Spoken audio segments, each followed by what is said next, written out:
정체 숨긴 보건소 방역팀장.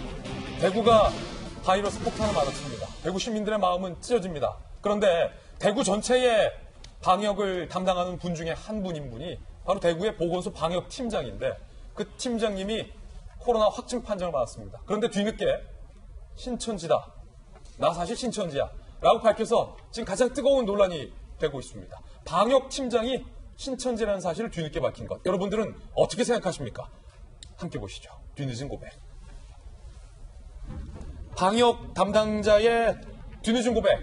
저 사실 신천지예요. 약간 뭐랄까요. 소름도 좀 돋고 대구시 서구보건소 방역 업무 총괄하고 있는 감염 예방의학 팀장님. 그제 코로나 확진 판정을 받았습니다. 그럴 수 있어요. 방역 팀장님이다 보니까 방역 제1전선에서 얼마나 많이 활약을 했겠습니까? 그런데 접촉자 보건소 직원 50명 격리됐고요. 동료 공무원 4명도 확진됐고요. 서구보건소 선별진료소가 폐쇄되는 후폭풍. 이거 어떻게 책임질 거냐는 말입니다. 거의 이 보건소는 마비가 됐어요. 그런데 중요한 건 질본에서 신천지 교인 명단을 받아서 신분을 모른 채 전화를 걸었답니다. 대구시 질본이 이 A씨에게 방역팀장인지 모르고 신천지 교인이시니까 자가격리를 하라라고 먼저 통보를 했다는 겁니다. 그리고요. 20일 오전 하루가 지나서 이 방역팀장님이 서구보건소 측에게 건강 문제로 출근하기 어렵다. 내가 신천지고 자가격리 중이다라는 사실을 21일 오전에도 은폐했던 겁니다. 그리고요. 21일 오후에 태도를 바꿔서 다시 전화합니다. 사실 나 신천지 교인인데 나 코로나 검사 받을게 라고 말하고 결국 23일에 최종 확진 판정을 받았습니다. 서구 관계자, 감염 예방의학 팀장인 A씨가 당국이 신천지 대구교회 교인 전수조사하는지 몰랐을 리 없다. 방역팀장님인데. 대구시 관계자, 하루 100여 명 서구보건소에서 검사했는데 주민들은 당분간 다른 지역 선별진료소로 가야 한다. 라고 입장을 밝혔습니다. 물론 고승덕 의원님, 네. 이 팀장님도 본인이 코로나 확진 판정을 받았기 때문에 마음이 안타까울 겁니다. 저희들도 안타깝습니다. 그런데 중요한 건 이 팀장님이 내가 대구 신천지 교회 성도라는 사실을, 내가 질병관리본부로부터 자가격리를 통보받았다는 사실을, 내가 신천지라는 사실을 조금만 일찍 보건소 측에 말했더라도 지금 해당 보건소가 사실상 폐쇄돼서 그 지역의 주민들이 다른 지역까지 가서 검사받아야 하는 일은 막을 수 있지 않을까라는 아쉬움이 듭니다. 왜 숨겼을까? 어떻게 보면 굉장히 고의성이 있는 겁니다. 예. 일반 국민들 같은 경우는 단순한 감기, 조그만 증상이 있다고 해서 꼭 코로나라고 이제 단정할 수는 없지만 이분은 자기가 신천지 교인이고 아마도 그 집회까지 참석했을 겁니다. 문제된 앱에. 그리고 증상까지 있다고 보면은 자기가 어떻게 보면은 이 코로나 증상이라는 걸 충분히 인식을 할 수 있음에도 불구하고 근무를 정상적으로 하는 지금 상황이란 말이죠. 그래서 이런 경우는 제가 볼 때는 업무상 과실치상. 그렇습니까? 네, 옆에 감기 코로나 걸리는 것에 대해서 책임을 져야 될 것이고. 법적으로도 책임 물을 수 있다? 네, 저는 이 경우는 일반 국민 경우랑 다르다고 보거든요. 그렇군요. 그래서 문제가 정말 법적으로 크게 있다고 보고요. 한 가지 좀 안타까운 건 뭐냐면 네. 정부 대책 중에 이게 빠져 있어요. 뭐냐면 보통 직장에 다니는 사람들 경우에 진단서가 있어야지만 병가를 내지 않습니까? 예. 근데 지금 이제 정부에서는 약간 약한 증상이 있는 사람들도 이제 자가격리해라, 출근하지 말라는 이야기인데 그러면은 직장에다가는 이거 병가를 낼 겁니까? 진단서는 아직 안 나오는 거죠. 왜냐하면 그 정도 가지고는 뭐 출근 못한다는 게 안 나오기 때문에.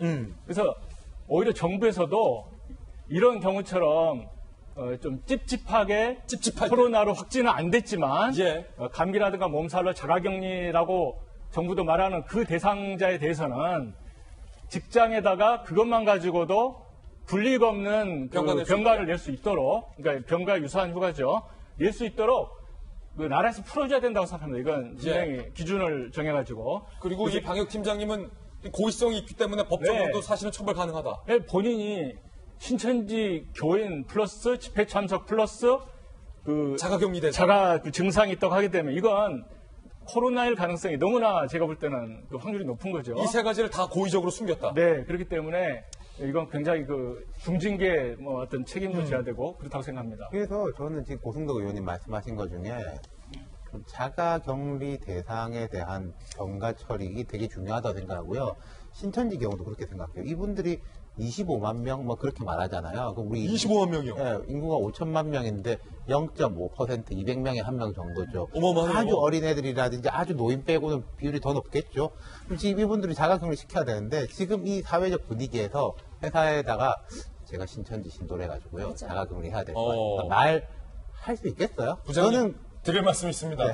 제가 사실 신천지라 이런 말 이게 하기도 그러니까 어렵다. 종교의 자유하고 엮여도 대신에 그분한테 대해 가지고 자가격리 의심자니까 직접 말하라고 하면 그 정도는 말을 할 수 있지 않습니까? 예. 그런 분위기로 만들어야지 신천지 신도들이 지하로 숨지 않고 저는 노출이 된다라고 생각해요. 그렇군요. 신천지 신고하라 그러면 이게 뭐 옛날식으로 치면은 간첩은 자수하라 이런 거랑 비슷해가지고 그렇게 되지가 않을 것 같거든요. 그 부분이랑 그 다음에 예를 들어서 이제 우리가 정부에 대해 가지고도 그런 것 같아요. 아까 사주 이야기 나왔지만 사주 안정화라는 단어를 썼더라고요. 제가 생각할 땐 그렇습니다. 정부에 대한 책임은 뒤에 묻고 왜 제가 이거 정부를 방어하고자 하는 게 아니라 지금 현재 제일 중요한 것은 정부 중심으로 질병관리본부로 진행이 되는 의료 체계가 유지되고 거기에 대한 신뢰가 되는 건데 이게 신뢰가 무너져가지고 각자 도생이다? 그럼 정말로 헬게이트가 열리는 거겠죠. 그렇군요. 저는 이 서구보건소 대구 감염예방의학 팀장님의 마음이 무슨 생각일까를 좀 생각해봤는데, 서민 교수님. 본인이 그 서구보건소에 관할 지역의 예방의 총책임자잖아요. 그러면 내가 신천지다라는 사실이 죄는 아니에요. 죄는 아니지만 그 대구 집회에 참여했었단 말입니다. 그러면 내가 감염팀장이지만 나 말고 내 밑에 후배들이 많잖아요. 내 후배들을 믿고 나는 아직까지 증상이 없을지라도 초기에 자가격리를 해야겠다. 적어도 감염예방팀장이면 이 정도 양심이라고 할까요? 이거는 전문적인 영역도 아니잖아요. 이 정도 생각은. 왜 그 생각을 진작에 못했을까? 그러니까 일종의 그게 그릇된 책임감이라고 생각하고요. 그러니까 이런 거죠.